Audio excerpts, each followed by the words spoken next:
እንዴ ምንድነው? ትሰሚኛለሽ? ሂጂና ለዛች ቂል ጓደኛሽ ንገሪያት እሺ፣ ፈተናውን እንዳለፍኩ። ፍቅረኛሽ ግን ያሟል እንዴ?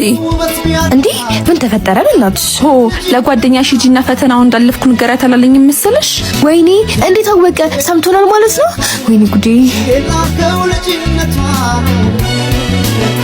ሳም አንዴ ላውራ። ስለምን? ከጓደኛሽ ጋር ፈተና እንዳቀረብሽልኝ ከሳምኳት አልወድሽም፣ ካልሳምኳት ደግሞ ወድሻለሁ። አይደለም እኮ አንተ። እኔ በስራ ምክንያት ብዙ ሰው ስለማገኝ እማግጥብሻለሁ ማለት ነው አይደል? ባንቺ አስተሳሰብ። እሺ